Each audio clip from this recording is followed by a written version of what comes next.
Hello दोस्तों, आज का हमारा टॉपिक है project relation and review technique, जिसको हम क्या बोलते हैं, पर्ट बोलते हैं। तो ये किसके अंडर में आता है? प्रोजेक्ट रिलेशन के अंडर में आता है, जिसमें हम सीबीएम क्रिटिकल पैथ मेथड पहले सीख चुके हैं। क्रिटिकल पैथ मेथड में क्या होता था? सिर्फ एक टाइम होता था, एक्चुअल टाइम, लेकिन इसमें 3 टाइम दिए होते हैं। Optimistic time, most likely time, pessimistic time. 3 time दिए होते हैं, optimistic time, most likely time और पेसिमिस्टिक टाइम। तो चलिए देखते हैं कि कैसे सॉल्व करते हैं पार्ट को। तो ये क्वेश्चन दिया हुआ है, consider the following table summarising the details of a project. इसमें हमें प्रोजेक्ट की डिटेल दी हुई है, activity A B C D E F G H I J, ठीक है। और इसमें प्रीडिजर दिए हुए हैं, ए बी सी डी, ये सबके प्रीडिजर दिए हुए हैं, और ऑप्टिमिस्टिक टाइम दिया हुआ है, और ये हमारा मोस्ट लाइकली टाइम दिया हुआ है, और पेसिमिस्टिक टाइम दिया हुआ है, ठीक है।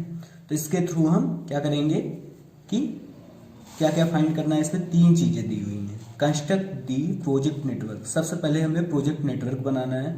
सेकंड क्या करना है? Find the expected duration, expected duration को फाइंड करना है। And variance of the each activity, और वेरिएंस भी हमें फाइंड करना है, ठीक है। ये सेकंड हो गया। थर्ड हमारा क्या दिया हुआ है? Find the critical path and expected project completion time.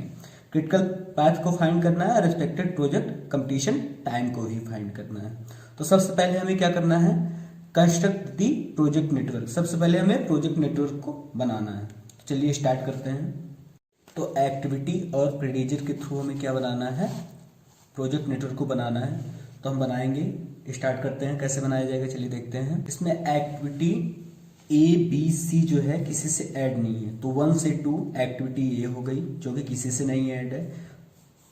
B के लिए क्या हो जाएगा? 1 से 3 जो कि किसी से नहीं ऐड है, एक्टिविटी बी हो गई।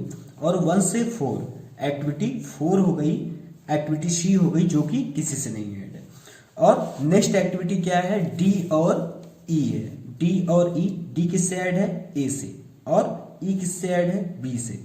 तो डी कहां से ऐड है? ए से, एक्टिविटी ए से है, तो ए से डी हो गया 5, ये हमारी एक्टिविटी डी हो गई। नेक्स्ट क्या है? एक्टिविटी ई हो गई, किससे? 3 से 6, ठीक। ये हमारी क्या हो गई? एक्टिविटी डी हो गई, ठीक। एक्टिविटी 2 से 5 डी थी, 3 से 6 हमारी ई हो गई। और नेक्स्ट एक्टिविटी क्या है? कहां तक कंप्लीट हो चुका है? डी और ई तक। हमारा एफ सी से कनेक्ट है और जी भी सी से कनेक्ट है। एफ और जी किससे कनेक्ट है? सी से कनेक्ट है। लेकिन एफ जो एक्टिविटी है वो हमारी कहाँ मिल रही है? ई पे जाके मिल रही है, ठीक है। एफ एक्टिविटी हमारी ई और एफ एक पॉइंट में मिल रहे हैं, जहां से एच स्टार्ट हो। तो ई और एफ को हम एक जगह से मिला दिए, मतलब 4 से निकली, ये 6 पे एफ हो गई। और जी किसी से कनेक्ट नहीं है, सी से निकल रहा है लेकिन किसी से कनेक्ट नहीं है, तो एक्टिविटी जी हो गई हमारी, ठीक।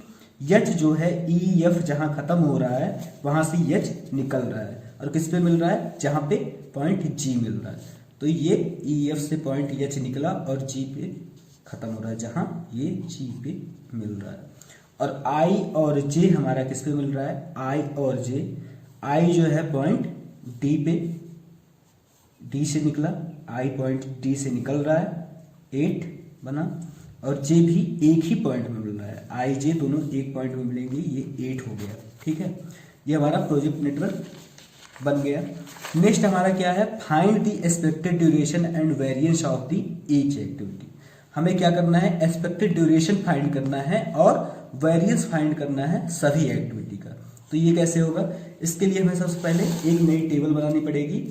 जैसे सारी चीजें दी हुई है, यहाँ पे एक नई टेबल बनानी पड़ेगी एक्सपेक्टेड ड्यूरेशन की और वेरिएंस की, ठीक है। तो चलिए एक नई टेबल बनाते हैं पहले। ये हमारी एक्सपेक्टेड ड्यूरेशन और वेरिएंस कैलकुलेशन के लिए हमारी क्या बन गई? नई टेबल। मीन ड्यूरेशन हो गया और वेरिएंस हो गया, ठीक। इसके लिए हमारी एक नई टेबल बन गई। और एक्सपेक्टेड ड्यूरेशन का फार्मूला क्या होता है? T is equal to expected duration, T is equal to T0, मतलब optimistic time plus 4 most likely time plus pessimistic time upon 6 हो गया, ठीक है। ये क्या है, फार्मूला है किसका, मीन ड्यूरेशन का। तो मीन ड्यूरेशन इसी से निकलेगा। तो हम जैसे एक्टिविटी ए के लिए हम मीन ड्यूरेशन निकालेंगे तो कैसे हो जाएगा, इस फार्मूले रखेंगे। सबसे पहले क्या दिया हुआ है, ऑप्टिमिस्टिक टाइम। तो ऑप्टिमिस्टिक टाइम ए के लिए हमारा क्या है, 5 है, ठीक, ये 5 लिख दिए, ठीक। नेक्स्ट क्या बोला हुआ है, 4 कर दिए plus 4 into most likely time. Most likely time A का क्या है, 6 है, हम इंटू 4 इंटू 6 कर दिए प्लस पिस्मिस्टिक टाइम, ए के लिए पिस्मिस्टिक टाइम क्या है, 7 दिया हुआ है, 7 हो गया यहाँ पे, ठीक है। अब इसको हम जब टोटल करेंगे तो हमारा यहाँ पे क्या निकल के आ जाएगा, 6, क्या निकल के आएगा, 6। ये यहाँ पे क्या हो जाएगा, मीन ड्यूरेशन ए का 6 हो जाएगा। अब जैसे बी के लिए निकालेंगे, बी के लिए निकालेंगे तो क्या हो जाएगा, सबसे पहले क्या बोला हुआ है, ऑप्टिमिस्टिक टाइम। ऑप्टिमिस्टिक टाइम क्या है, बी का 1 है, यहाँ पे 1 हो गया प्लस 4 इंटू ये क्या है, टीएम, मोस्ट लाइकली टाइम। तो बी का मोस्ट लाइकली टाइम क्या है, बी का मोस्ट लाइकली टाइम 3 है, यहाँ पे 3 हो गया प्लस फिर उसके बाद क्या दिया हुआ है, पेसिमिस्टिक टाइम। तो बी का पेसिमिस्टिक टाइम क्या है, 5 है, यहाँ पे क्या हो जाएगा, 5 हो जाएगा अपॉन 6। तो इसका भी जब हम निकालेंगे तो इसका आंसर क्या निकल के आएगा, मीन ड्यूरेशन इसका 3 निकल के आएगा। इसको हम जब सॉल्व कर लेंगे तो 3 निकल जाएगा। सी का इसी तरह निकालेंगे। सी के लिए क्या हो जाएगा, सबसे पहले हमें क्या करना है, ऑप्टिमिस्टिक टाइम।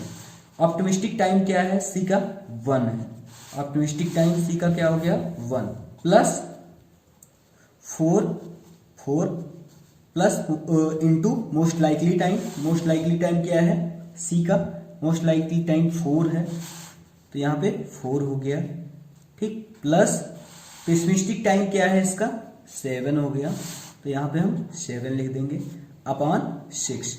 तो जब हम इसको सॉल्व करेंगे तो इसको सॉल्व करने के बाद हमारा क्या आ जाएगा, 4 आ जाएगा, ठीक है। ये इतना 3 निकाल के हम आपको दिखाया। तो यहाँ पे क्या हो गया, 3 और 4, बी का 3 आया और सी का 4 आ गया, तो यहाँ पे 3 हो गया, यहाँ पे 4 हो गया। सेम इसी तरह जब डी के लिए हम करेंगे तो डी के लिए हमारा सबसे पहले क्या हो जाएगा, 1 प्लस 4 इंटू 2 प्लस 3 अपॉन 6, ठीक है। और जब हम इसको सॉल्व करेंगे तो निकल के क्या आ जाएगा, यहाँ पे मीन ड्यूरेशन 2 आ जाएगा डी के लिए, ठीक।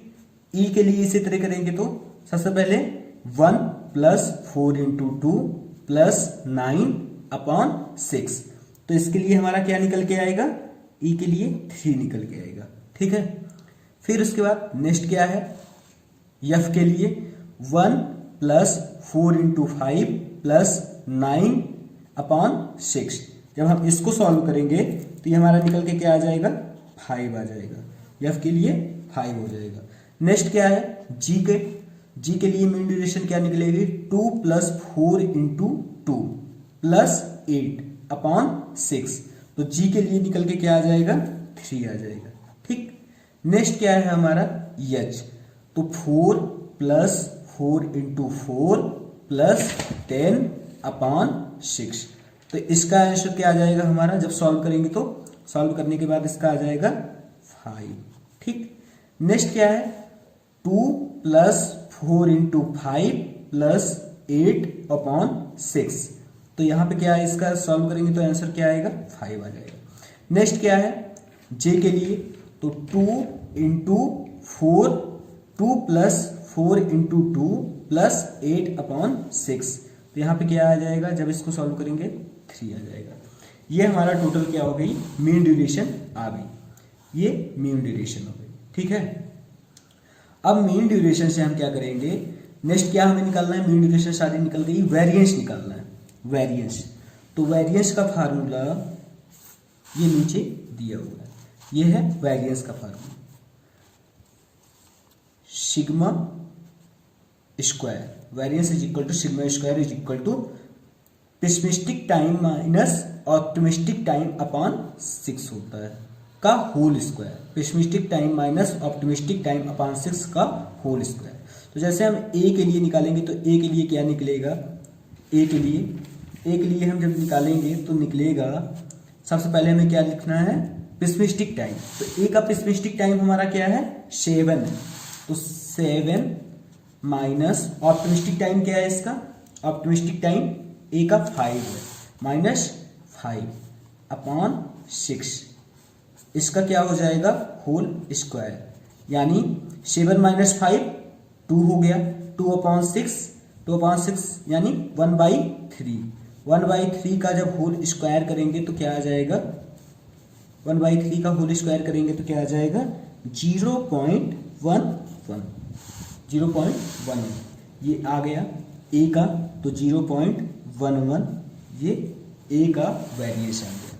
सेम इसी तरह बी का जब निकालेंगे तो बी का क्या आएगा, बी के लिए सबसे पहले हमें क्या फाइंड करना है, pessimistic time minus optimistic time upon 6, तो पिस्मिस्टिक टाइम बी के लिए क्या है 5 है और ऑप्टिमिस्टिक टाइम क्या है 1 है, तो 5 माइनस 1 अपॉन 6 का होल स्क्वायर, 5 माइनस 1 अपॉन 6 का होल स्क्वायर, यानी 2, ये क्या हो जाएगा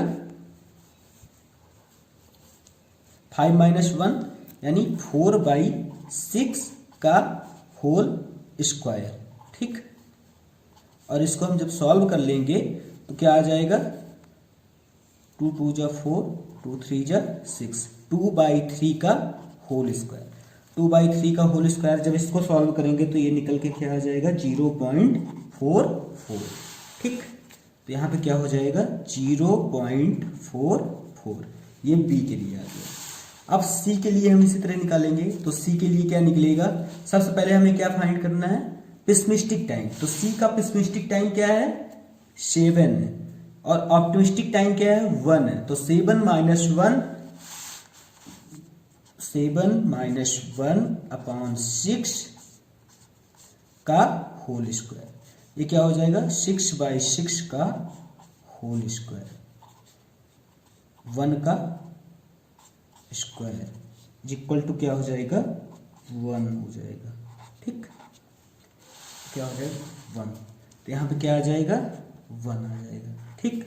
नेक्स्ट क्या है डी के लिए इसी तरह निकालेंगे, तो डी के लिए कैसे निकलेगा, सबसे पहले हमें क्या करना है pessimistic time minus optimistic time upon 6 का होल स्क्वायर, तो डी का पिस्मिस्टिक टाइम क्या है 3 है और ऑप्टिमिस्टिक टाइम क्या है 1 है, ठीक, 3 माइनस 1, तो यहाँ पे क्या हो जाएगा 3 माइनस 1 अपॉन 6 का होल स्क्वायर, तो क्या हो जाएगा 2/6 का होल स्क्वायर, यानी 1/3 का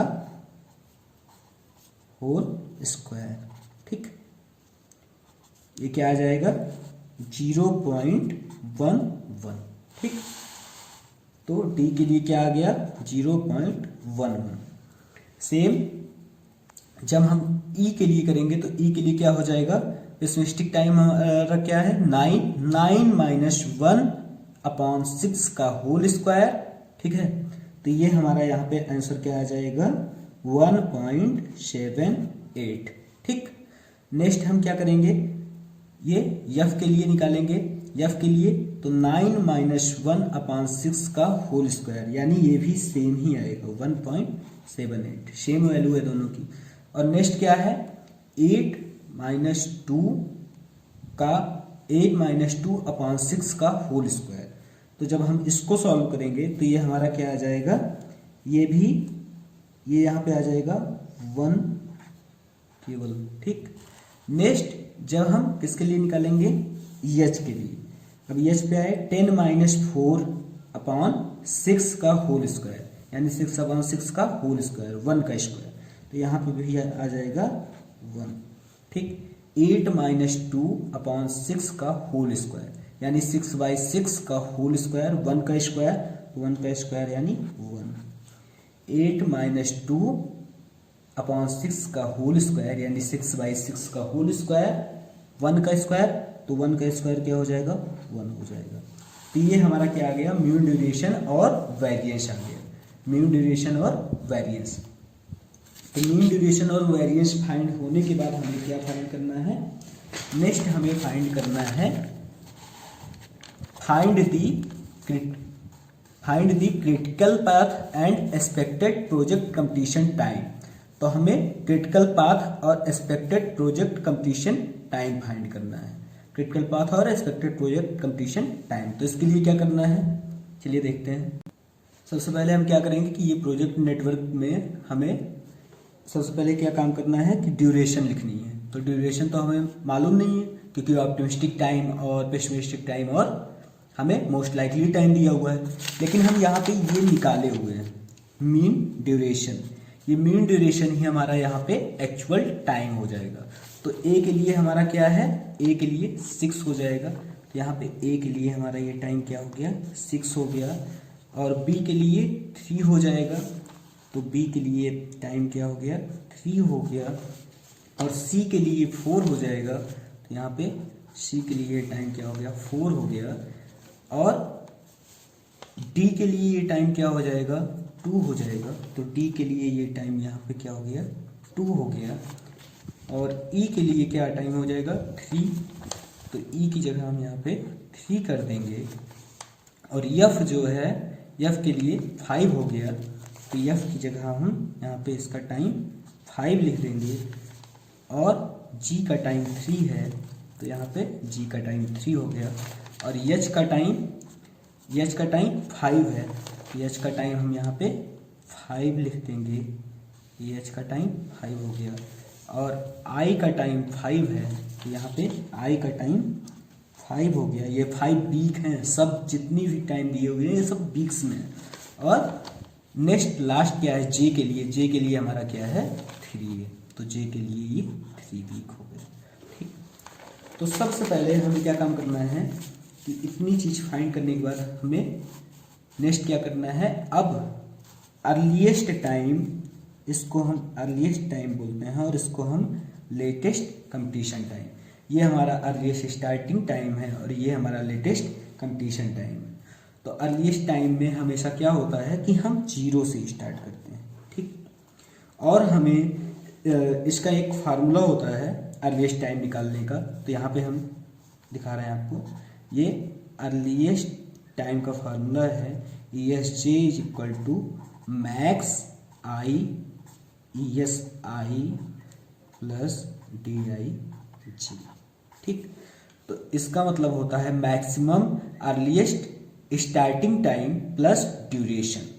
तो अर्लीस्ट स्टार्टिंग टाइम इसमें क्या है, जैसे हमें ए के लिए निकालना है, तो अर्लीस्ट स्टार्टिंग टाइम क्या है, इसमें 0 है प्लस ड्यूरेशन क्या है इसकी 6। तो 0 प्लस 6 क्या हो जाएगा, यहाँ पे 6 हो जाएगा। ठीक, यहाँ पे 6 हो गया।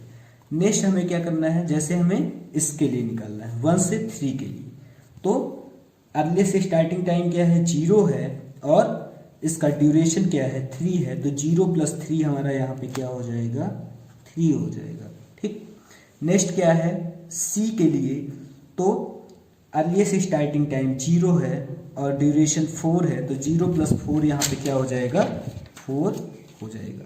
ठीक, नेक्स्ट इसी तरह जब हम इसके लिए डी के लिए निकालेंगे तो 6 है अर्लीस्ट स्टार्टिंग टाइम और ड्यूरेशन 2 है। तो 6 प्लस 2 यहाँ पे क्या हो जाएगा, 8 हो जाएगा। ठीक, नेक्स्ट यहाँ पे क्या है, यहाँ पे अर्लीस्ट स्टार्टिंग टाइम 0 है और ड्यूरेशन 2 है, 3 है। तो 0 प्लस 3 यहाँ पे 3 आ गया है।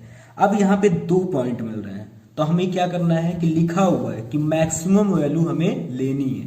तो अर्लीस्ट स्टार्टिंग टाइम 3 प्लस 3 6 हो जाएगा। ठीक, नेक्स्ट क्या है, अर्लीस्ट स्टार्टिंग टाइम 4 और ड्यूरेशन 5।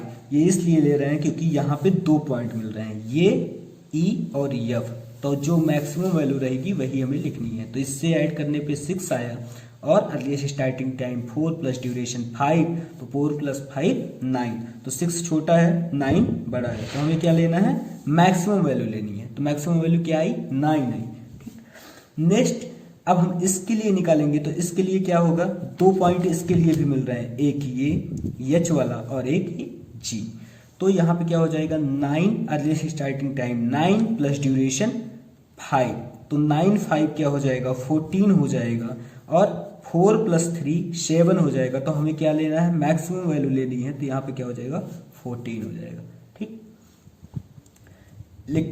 नेक्स्ट हमारा क्या है, यहाँ पे 2 टाइम दिए हुए हैं। ठीक, आई और जे 2 पॉइंट यहाँ पे मिल रहे हैं, तो 2 पॉइंट के लिए हमें मैक्स वैल्यू लेनी है, तो 8 + 5 क्या हो जाएगा हमारा 13 हो जाएगा, जो कि लेस है किससे, 14 + 3, यानी 14 + 3 क्या हो गया 17 हो गया, तो यहाँ पे क्या आ जाएगा 17 आ जाएगा। ठीक, अब हमें क्या निकालना है, latest completion time. Latest completion time हमेशा इसी का अपोज स्टार्ट होता है यहाँ पे, तो ये 17 हो गया, लेकिन इसके लिए भी एक फार्मूला होता है, LCI is equal to minimum I LCJ minus DIJ, मतलब latest starting time is equal to minimum latest completion time minus duration. जो कंप्लीशन टाइम दिया हुआ है मिनिमम वैल्यू हमें लेनी है और लेटेस्ट कंप्लीशन टाइम की, और ड्यूरेशन से माइनस कर देना है, यानी 17 - 5 हो जाएगा। तो 17 - 5 हम करेंगे तो यहाँ पे क्या आ जाएगा, ये वैल्यू 12 हो जाएगी। ठीक, यहाँ पे क्या आ गया 12 हो जाएगा। ठीक, और यहाँ पे हम वही करेंगे, 17 - 3 करेंगे तो यहाँ पे क्या आ जाएगा 14 आ जाएगा। ठीक, अब यहाँ पे 14 - 5 करेंगे तो 14 - 5 करने पे 9 आ जाएगा। ठीक, और यहाँ पे क्या करेंगे 14 - 3 करेंगे तो 14 - 3 क्या हो जाएगा 11 हो जाएगा, लेकिन 2 पॉइंट यहाँ पे मिल रहे हैं। ठीक, 9 - 5 4, 9 - 5 4, और 14 - 3 क्या हो जाएगा 11, लेकिन यहाँ पे हमें 2 पॉइंट जब मिल रहे हैं तो मिनिमम वैल्यू लेनी है, इसके लिए हमें मिनिमम वैल्यू लेनी है। तो मिनिमम वैल्यू क्या हो रही है, 14 - 3 11 आ रहा है, 11 हम नहीं ले सकते हैं क्योंकि मैक्स है, 9 - 5 4, तो यहाँ पे क्या आ जाएगा 4, क्योंकि ये मिनिमम वैल्यू है। ठीक है, नेक्स्ट क्या लेना है 12 - 2, यानी यहाँ पे क्या आ जाएगा 10। ठीक, यहाँ पे 10 हो गया, और इसके लिए क्या हो जाएगा 9 - 3 क्या हो जाएगा यहाँ पे 6 आ गया। ठीक, अब यहाँ पे सिर्फ एक वैल्यू बची, और यहाँ पे भी हमें सबसे मिनिमम वैल्यू लेनी है, लेकिन यहाँ पे 3 पॉइंट मिल रहा है, एक A, एक B, एक C, तो 4 - 4 0 हो जाएगा, 6 - 3 यहाँ पे क्या हो जाएगा 3 हो जाएगा, और 10 - 6 4 हो जाएगा, तो 4 - 4 0, सबसे मिनिमम वैल्यू क्या है 0 हो गया। ठीक, इतना चीज कंप्लीट करने के बाद अब हमें क्रिटिकल पाथ निकालना है। तो क्रिटिकल पाथ निकालने के लिए एक कंडीशन होती है, कंडीशन क्या है चलिए देखते हैं, ये कंडीशन हो गई, कंडीशन होती है earliest starting time is equal to latest completion time. ठीक, earliest completion time is equal to latest completion time, दोनों इक्वल होने चाहिए, और earliest completion time minus earliest starting time is equal to latest completion time minus latest starting time is equal to duration. ठीक, तो earliest starting time और earliest completion time दोनों हमारे क्या होने चाहिए इक्वल होने चाहिए, और लेटेस्ट अर्लीस्ट कंप्लीशन टाइम और लेटेस्ट कंप्लीशन टाइम भी इक्वल होने चाहिए, और earliest completion time minus earliest starting time ये हमारे किसके इक्वल होना चाहिए, latest completion time minus latest starting time के इक्वल होना चाहिए, और इक्वल टू ड्यूरेशन होना चाहिए। तो सबसे पहले हम क्या करते हैं, latest earliest completion time, latest earliest starting time और लेटेस्ट स्टार्टिंग टाइम हमारी दोनों इक्वल होनी चाहिए। तो इसमें क्या हो रहा है, पहले में हमें दोनों चीज मिल रही है, अर्लीस्ट स्टार्टिंग टाइम और लेटेस्ट कंप्लीशन टाइम दोनों इक्वल आ रहे हैं। ठीक है, तो ये पहला पॉइंट हमें मिल चुका। सेकंड क्या हो रहा है, सेकंड और कहीं मिल रहा है, दोनों इक्वल आ रहे हैं, नहीं आ रहे हैं, ये आ रहा है। ठीक, अर्लीस्ट स्टार्टिंग टाइम और लेटेस्ट कंप्लीशन टाइम दोनों इक्वल आ रहे हैं, यानी ये हो गया C, और उसके बाद 6 3 नहीं है, 12 8 नहीं है, 9 9 है, तो 9 9 ये इधर से जाएगा। ठीक, ये दोनों इक्वल आ रहे हैं। नेक्स्ट हमारा क्या है, नेक्स्ट ये आ रहा है, लेटेस्ट कंप्लीट स्टार्टिंग टाइम और अर्लीस्ट स्टार्टिंग टाइम दोनों इक्वल आ रहे हैं, तो ये दोनों इक्वल हो गए। ठीक है, नेक्स्ट क्या है, 9 9 ये इक्वल हो गए, 14 14 ये इक्वल हो गए, और उसके बाद ये इक्वल नहीं आ रहा है। अब ये 17 17 ये इक्वल आ रहे हैं, तो यहाँ से ये हो जाएगा। यानी हमारा जो अब पाथ बनेगा क्रिटिकल पाथ, वो क्रिटिकल पाथ क्या है, क्रिटिकल पाथ है हमारा सबसे पहले सी हो गया, प्लस सी के बाद क्या है एफ हो गया, प्लस एफ के बाद क्या है एच हो गया, प्लस एच के बाद क्या है जे है, तो जे हो गया। तो सी का टाइम क्या दिया हुआ है 4 दिया हुआ है, तो सी की जगह 4 हो गया। एफ का टाइम क्या दिया हुआ है 5 दिया हुआ है, तो यहाँ पे 5 हो गया, प्लस एच का टाइम क्या दिया हुआ है, एच का टाइम 5 दिया हुआ है, तो यहाँ पे भी 5 हो गया। और जे का टाइम क्या दिया हुआ है, जे का टाइम 3 है, तो 3 वीक हो गया। तो 4 5 9 प्लस 3 क्या हो जाएगा 12 हो गया, 12 प्लस 5 17, तो ये 17 वीक हो गया, 17 वीक्स। और ये 17 वीक हमारे इस 17 वीक के इक्वल आ रहा है। ठीक, तो मतलब दोनों इक्वल आ गए, तो यही हमारा आंसर हो गया। नेक्स्ट हम देखते हैं, तो हमारा क्रिटिकल पाथ क्या बन गया, CFHJ, ये हमारा क्रिटिकल पाथ हो गया। और प्रोजेक्ट कंप्लीशन टाइम क्या हो गया 17 वीक हो गया। यही हमारा आंसर हो गया, यही हमें फाइंड करना था। Thank you.